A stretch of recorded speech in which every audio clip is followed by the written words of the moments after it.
Hello everyone, welcome to Random Infinity Inspirational Session. આજનો topic બહુ જોરદાર લીધેલો છે. ઘણી બધી વાર આપણી લાઈફમાં કોઈ પણ ફેલિયર આવે ને તો આપણે એ બીજા ઉપર બ્લેમિંગ કરવા લાગીએ છીએ કે પહેલા એ આમ કર્યું ને એટલે મારી લાઈફમાં આવું થયું, પહેલા એ આમ થયું, એક્ચ્યુઅલી મારી લાઈફમાં આટલી ફેસિલિટીઝ નહોતી એટલે મારી સાથે આવું બન્યું. મિત્રો, ઘણી બધી વાર આપણો વાક હોય છે તેમ છતાંય નથી સ્વીકારતા. બટ ટ્રુ લીડર એને કહેવાય કે એક ટીમ એને બહુ સારી રીતે સાચવી શકે. ઘરની અંદર કાંઈ પણ થયું હોય તો આપણે કોઈ ઉપર સીધા બ્લેમિંગ્સ કરવા લાગીએ છીએ. વિડિયોમાં એ શીખવાનું છે કે પાવર ઓફ યુનિટી શું છે, અને તમે કોઈકને જો બહુ સારી રીતે પુશઅપ કરો છો, બહુ સારી રીતે યુનિટીમાં સાચવી દો છો, એનું કેવડું મોટું રિઝલ્ટ મળે છે. વાત કરું છું ઇંગ્લેન્ડ વર્સિસ વેસ્ટ ઇન્ડિઝની ફાઇનલ 2020 ની. લગભગ ઓલમોસ્ટ બધાએ જોયેલી હશે.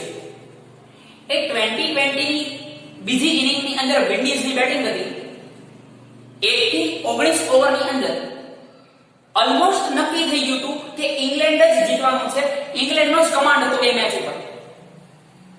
બટ ચેન્જ થવાનું છે છેલ્લી ઓવરમાં થાય છે. લાસ્ટ ઓવર ઇંગ્લેન્ડનો સ્ટ્રાઇક બોલર, ઇંગ્લેન્ડના દિગ્ગજ બોલર બેન સ્ટોક બોલિંગ કરતા હતા અને સામે બેટિંગમાં હતા બ્રેથવેટ. એક જ ઓવરની અંદર બહુ વધારે રનની જરૂર હતી. લગભગ ફાઇનલ હતું કે ઇંગ્લેન્ડ જીતશે. ઇંગ્લેન્ડની પ્રેસ કોન્ફરન્સ ને બધું બહુ સેલિબ્રેટ કરવા માંડ્યા હતા. ઇંગ્લેન્ડની પબ્લિક સેલિબ્રેટ કરવા માંડ્યું હતું, ફ્લેગ લહેરાવવા માંડ્યા હતા. બટ લાસ્ટ ઓવરની અંદર આખી મેચ ચેન્જ થઈ ગઈ અને ફાઇનલી ઇંગ્લેન્ડ એ મેચ હારી ગયું. બ્રેથવેટે લાસ્ટ ઓવરમાં 4 સિક્સર મારી. છેલ્લે બેન સ્ટોક જમીન ઉપર પડી ગયા. ઓલમોસ્ટ એ ઊભા થઈ શકે એવું નહોતું, બીકોઝ એ જેવી તેવી મેચ નહોતી, એ ફાઇનલ મેચ હતી, વર્લ્ડ કપની મેચ હતી.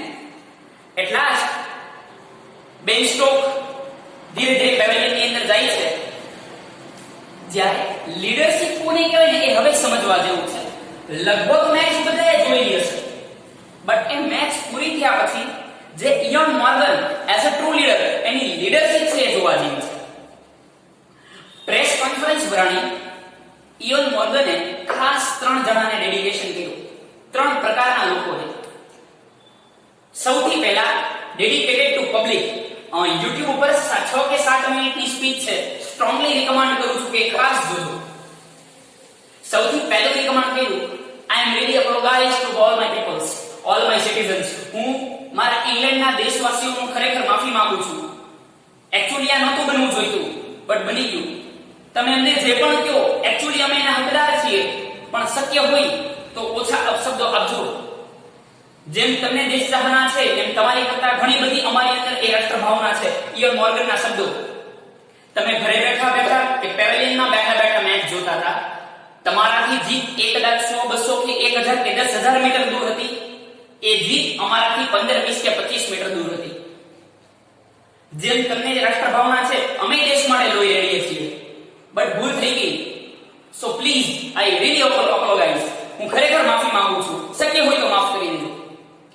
બીજું ડેડિકેશન મીડિયાને આપ્યું. આઈ એમ રીલી વેરી સોરી. તમારે જેટલું લખવું હોય એટલું લખજો, પણ બેન સ્ટોક વિશે ઓછું લખજો.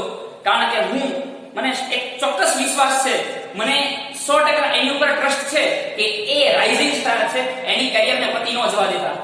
એ 100% એક દિવસ દેશને ઊંચો લાવશે, એ એક દિવસ દેશનું નામ રોશન કરશે, એ એક દિવસ હાઇલાઇટ થશે. અને ત્રીજું ડેડિકેશન આપ્યું એના પોતાના લોકોને, એના ટીમ મેમ્બર્સને. લાસ્ટ જોવા જેવું છે. રોતો પેલાને માંડ લઈને આવ્યા. બધા મેમ્બર્સ ત્યાં આવતા. આને અમુક કલાકો સુધી, અમુક દિવસો સુધી એકલો નથી મૂકવાનો. છેલ્લે બહુ મસ્ત વાત કરી. તો શું કામ રડે છે? અત્યાર સુધી જે થયું તે ઘણી બધી મેચ જીતાડી છે, એમાં તું મેન ઓફ ધ મેચ હતો. એનો શ્રેય આપણે 11 દીધો છે. જો સુખમાં ભાગલા પડ્યા હોય તો આજે દુઃખના દિવસો છે, એના એટલા ભાગલા પડવા જોઈએ. આપણે બધા સાથે મળીને દુઃખ સહન કરીશું. જ્યારે ટ્રુ લીડર, આ વાત મેચની છે પણ લગભગ દરેક ફેમિલીની અંદર આવું બનતું હશે. તો જ્યારે ટ્રુ લીડર હોય ને એ આખી ટીમને બચાવી લે છે. કદાચ એ શબ્દો ત્યારે ઇયોન મોર્ગન બોલ્યા હતા લાસ્ટ વર્લ્ડ કપ કોને જીતાડેલો? લાસ્ટ વર્લ્ડ કપમાં મેન ઓફ ધ મેચ કોણ હતું? યાદ હોય તો એ બેન સ્ટોક હતા ઇંગ્લેન્ડ વર્સિસ ન્યુઝીલેન્ડની મેચની અંદર. તો મિત્રો ક્યારેય કોઈ વ્યક્તિથી નાની મોટી ભૂલ થાય તો ઓલમોસ્ટ એને ચાન્સ આપવા જોઈએ. Click. Okay, thank you very much.